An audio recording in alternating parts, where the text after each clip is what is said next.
সবাইকে good morning.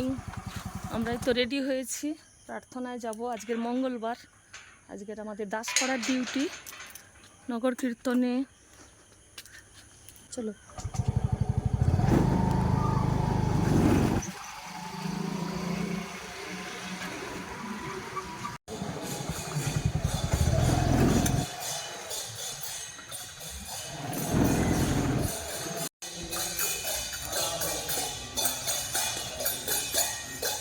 এই তো মিষ্টি মায়ের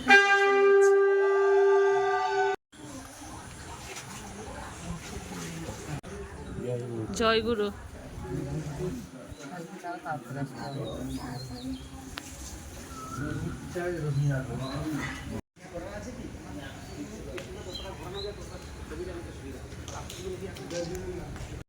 এই তো চা বানাচ্ছি। আজকের মঙ্গলবার, তবলার মাস্টারমশাই এসেছেন, হাজব্যান্ড ওপরে গান করছেন। 7টা বাজে, দেখে মনে হচ্ছে যেন 10:30 11টা বাজে, এতটাই রৌদ্র, ভীষণ গরমও পড়েছে।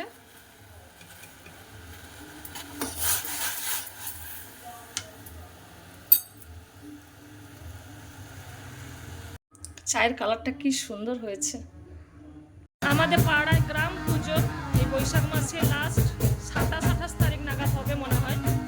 এরা সব গান করবে, ওই জন্য প্র্যাকটিস করতে এসেছে। এই যে সংকলন, মিষ্টি, সৃষ্টি, রাজন্যা।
এই জায়গাটা আমাদের মন্দিরের ঠিক পেছনে, আমাদের এই যে মন্দিরের পুকুর, পাশে এই যে আনন্দবাজারের জায়গা, আলোগুলো জ্বলেছে, খুব সুন্দর লাগছে।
করার জন্য।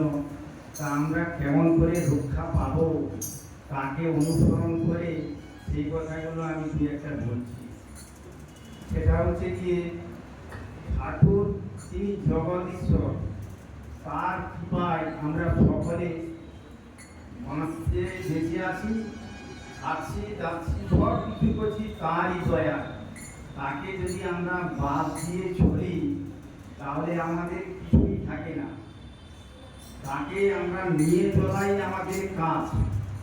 ঠাকুরের যারা শরণাপন্ন হয়েছেন তারা ঠাকুর তাদের কেউই নিরাশ্রয় করেন না, এটা আমার বিশ্বাস। দু একটা ঘটনা নিয়ে আমি কথা বলবো।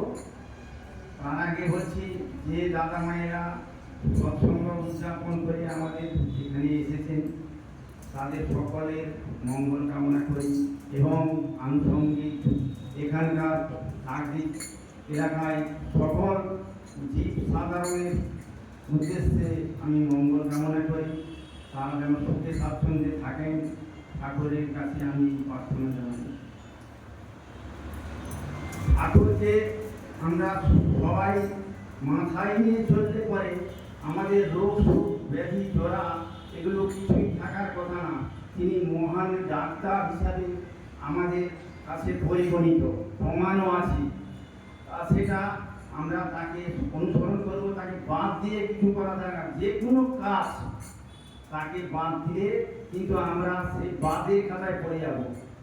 তার অনুসরণ করে আচার্যদেবের কথা মতন অনুসরণ করে তাকে যদি আমরা চলি তাহলে আমরা সব দিক থেকে সর্বশ্রেষ্ঠ হয়ে উঠতে বাধ্য হব, কারণ তিনি কাউকে বাদ দিয়ে থাকেন না। এটাই আমার বিশ্বাস।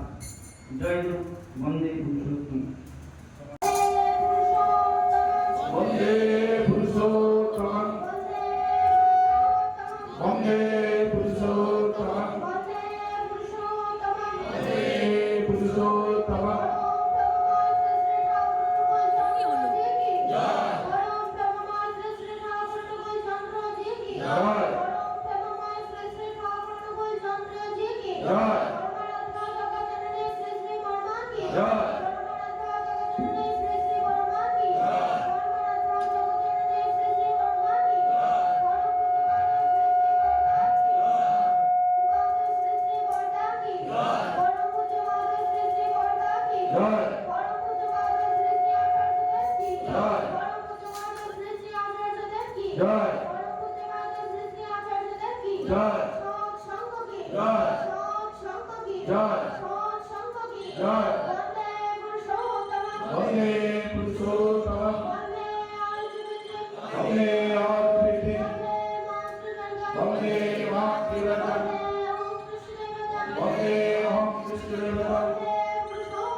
আজকে মন্দিরে সৎসঙ্গ ছিল, প্রার্থনা থেকে সৎসঙ্গ শেষ হয়ে গেছে। সব দাদা মায়েরা এখানে প্রসাদ নিচ্ছেন, চা খাচ্ছেন।